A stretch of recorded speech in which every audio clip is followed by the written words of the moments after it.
watching One News Now Markets. I'm Dani Laurel. Now, before we delve into the equity space, here are the top stories of the hour. The Philippines dropped 9 spots in the latest economic freedom ranking by a US-based think tank. The country slumped to 89th place out of 176 countries in the 2023 Index of Economic Freedom report by the Heritage Foundation. Now, last year, the Philippines ranked 80th out of 177 countries. This latest ranking is now equivalent to an economic freedom status of, quote, mostly unfree, after being, quote, moderately free for 9 straight years. The 2023 ranking also marks the 3rd straight year of decline for the Philippines in the index. The Heritage Foundation said overall progress in legislative reform has been, quote, gradual, and there are institutional challenges that need to be overcome. The think tank also said that despite some progress, corruption continues to undermine development. The index analyzes economies using 4 key aspects as the rule of law, government size, regulatory efficiency, and market openness. The Heritage Foundation said overall rule of law in the Philippines is weak. Banks and financial institutions supervised by the Bangko Sentral have until June 30th to fully adopt the national QR code standard known as QRPH. BSP Deputy Governor Mamerto Tangonan said all payment service providers using QRPH-enabled services should require merchants and businesses to display and utilize QRPH codes for payments. Internet platforms and mobile apps of payment service providers will no longer support scanning of non-QRPH codes starting July 1st. The BSP says this is to ensure safe, efficient, and reliable operations of payment systems in the country in line with the National Payment Systems Act. Now, coming fresh off of the latest Business World Insights Forum, the pulse of the stock market is cautiously optimistic. And here to discuss those insights, we have with us Mike Enriquez, President and CIO of Sun Life Investment Management and Trust Corporation. Hi, Mike, and welcome to the broadcast. Hi, good morning, Danny. All right, let's discuss or share some of these insights that you were so generous to share with us in that forum. First, let's kick off with numbers. Base case, worst case, and best case scenario for the index. Okay, so, well, for this year, we're very constructive on the PSEI coming from last year. In fact, their base case is 7,850. It's really underpinned on an earnings growth of about 17.8%, and the PE is just about 15 times. So that's base case. The worst case, probably, if inflation persists and sentiment turns really negative again, if there's a recession in the US and it, of course, affects sentiments towards markets, then probably we can see the index hovering below 7,000 again. And of course, there's a lot of upside potential to our forecast, and I'm leaning more towards the upside risk to the 7,850, which is definitely close above 8,000. So, but we're holding on and more confident on the base case. Okay, so your base case, and we discussed this, no? Hopefully, inflation is managed or is going to be peaking, and also the impact of the interest rates in arresting the inflation expectations will start to kick off after a lag, and of course, hoping that no more black swan events that might happen. No? But now we have reports on the Fed bets even going beyond 5.5%. Probably some are even betting 6%. Has this been factored in? Are you looking into the possibility that we might be going beyond the terminal rate of above 6% in our interest rates? Yes, in fact, there was some reprieve last night when one of the Fed governors, in fact, mentioned that, yes, they're looking at probably a more prolonged hike interest rates, but the magnitude of rate hikes may probably be just 25 basis points. That's why it turned positive on the equity market, especially the S&P, reacted positively towards that.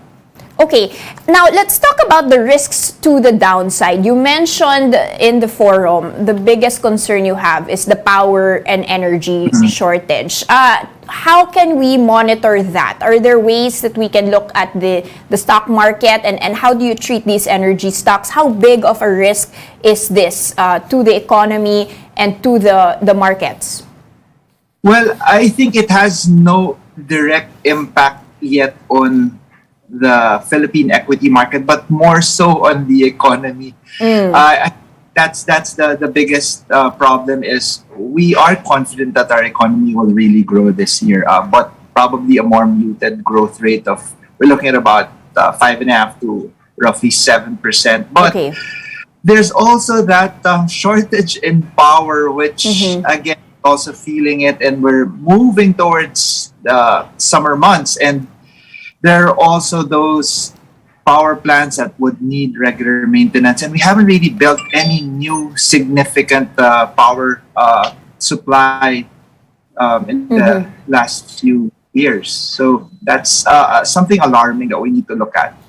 Are you bullish on the power stocks? And if so, which type of power stocks? Are we talking the likes of Meralco as a distributor, Semirara with the tight supply, or are we looking at the Ascens of the world, or the solar companies that maybe might not be online by the time we need the energy?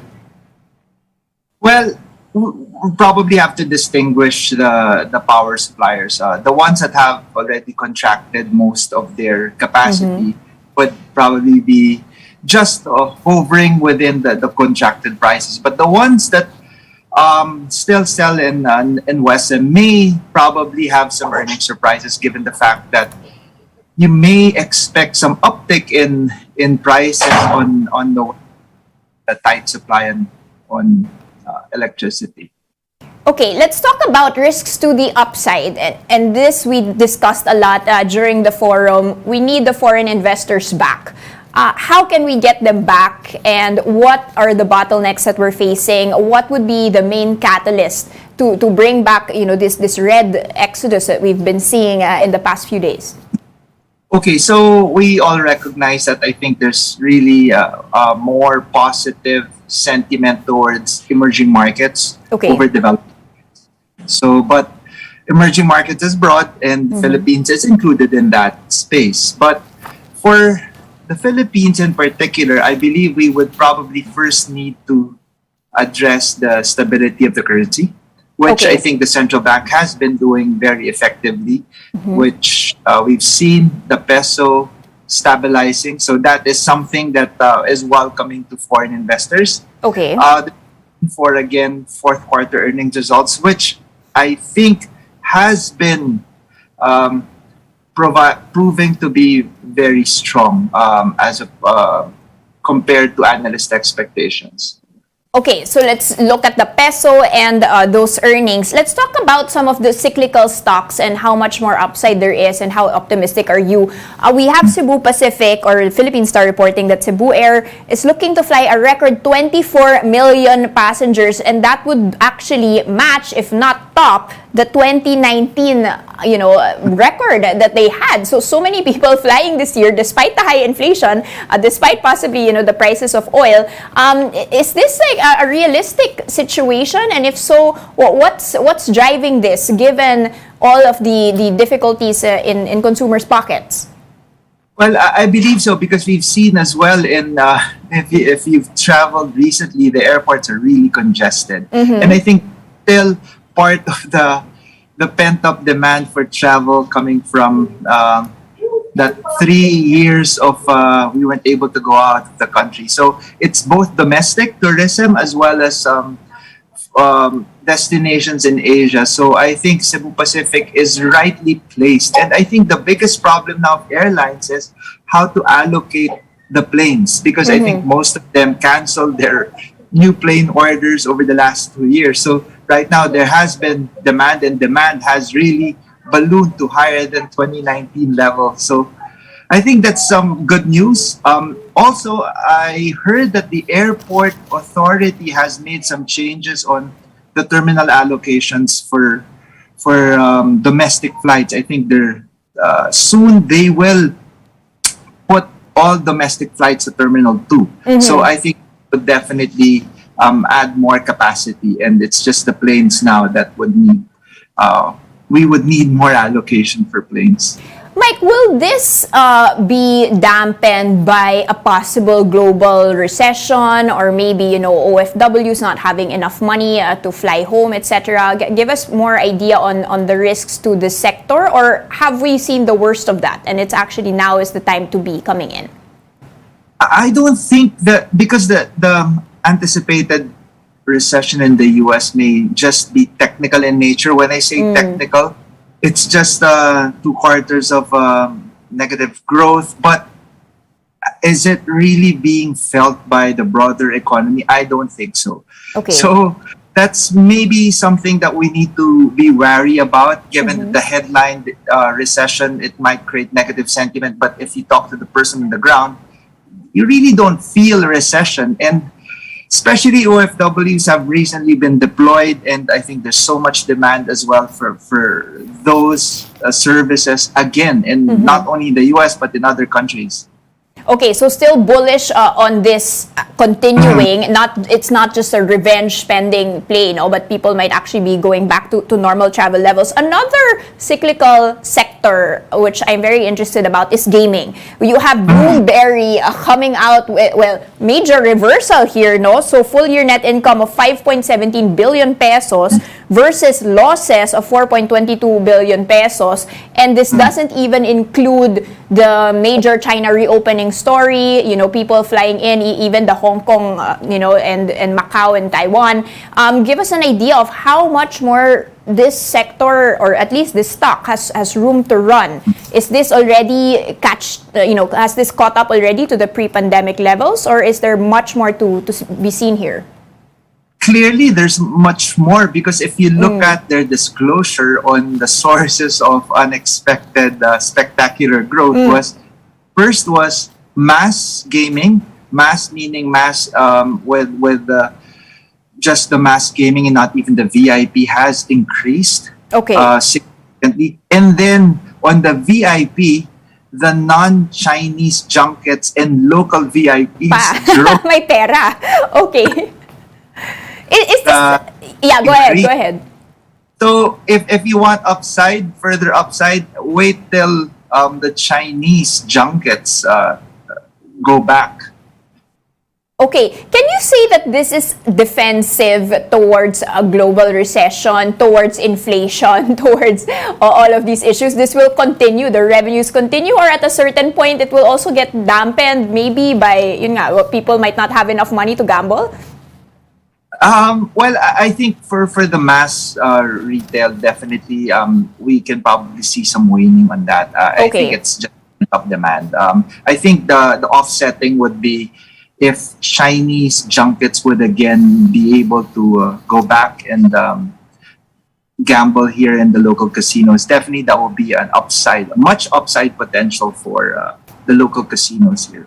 Okay, and finally, Mike, property space, on the back of you mentioned that higher interest rates, but hopefully the ones in the US, a little bit less than 6% here. You've got, conflicting views on the property sector, with trends still pointing towards hybridization, work from home. We talked about that a lot. But also IBPAP, for instance, saying revenues up 10%. So you could imagine more BPOs coming in to get this space out. Give us our view on the property sector this year. Okay, sure. We need to divide as well the property. So the ones that have mall operations, definitely that be strong. And we've seen in the recent SM Prime Holdings income results for 4Q, definitely very strong as well. But on the office, I think we have to recognize the fact that hybrid is here to stay for the foreseeable future. And I think that has been affecting office demand, including BPOs, which was the one that was the biggest player on office spaces in terms of demand. But right now, BPOs also, at least majority, continue to adopt the hybrid structure. So that's something that we need to be wary about. On the developers, I think the developers have scaled back their vertical development, but moved on the horizontal development. So I think there's still a lot of demand for those. And right now, since it won't yet be affected by higher rates because they have some in-house financing right prior the pre-selling. So those are some of the things that we may still be able to bank on. All right, so nitpick our property players here based on commercial versus possibly the horizontal residential and the retail sector. Like you mentioned, still very, very strong here. Thank you so much for all of those insights, Mike Enriquez, CEO of Sun Life. Thank you. Thank you, sir. And for more updates, visit News 5, the Philippine Star and Business World online, or visit our website, onenews.ph. For more in-depth analysis, you can also catch One News on the Signal Play app. Register for a free account now at www.signalplay.com and stream One News Live anytime, anywhere. I'm Danny Laurel. Join us again at 11:15 a.m. We are One News, all sides, all the time.